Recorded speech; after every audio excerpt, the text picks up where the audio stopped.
რუსული მხარე ამას აღწერს, მაგრამ ამას არ ადასტურებს ქართული მხარე და საქართველოს მთავრობა ამას არ ადასტურებს.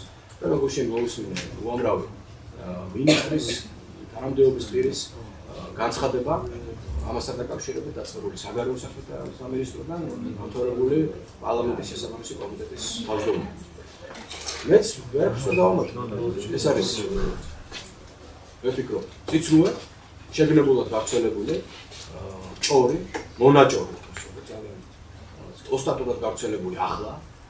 მე არ ამგონია ეს ხელს უწყობს რუსულ-ქართული ურთიერთობების დალაგებას და რეგულაციას. ამ ჭორის გავრცელების შემდეგ ჩვენი ურთიერთობები ბევრად უფრო დალაგებული იქნება, დაწყობილი იქნება.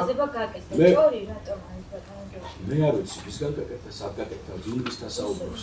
არ არსებობს ესეთი ადამიანი, ვისაც რუსეთის ფედერაციის მაღალჩინოსნებთან აქვს ამ თემაზე საუბარი.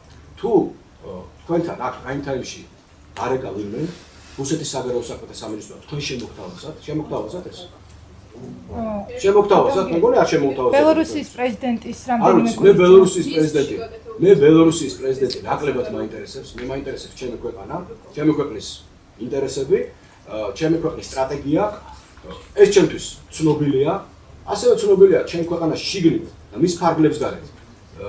ვინ უშლის ხელს საქართველოს ევროინტეგრაციას, ჩვენთვის ცნობილია, თქვენთვის ეს ცნობილია. ამიტომ ჩვენ აღებულ კურსს არ გადავუხვევთ, რა საუბარიც არ უნდა იყოს, რა ყურით მოთრეული თემებიც არ უნდა იყოს აქ და მე სწორედ ამაზე ვსაუბრობდი 2 წუთის უკან.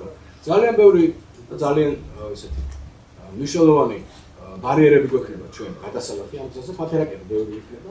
მე არ ვიცი არც ერთი კონტაქტ პერსონა, რომელსაც ჰქონდა რაიმე სახის კონტაქტი რუსეთის ფედერაციის საგარეო საქმეთა სამინისტროსთან.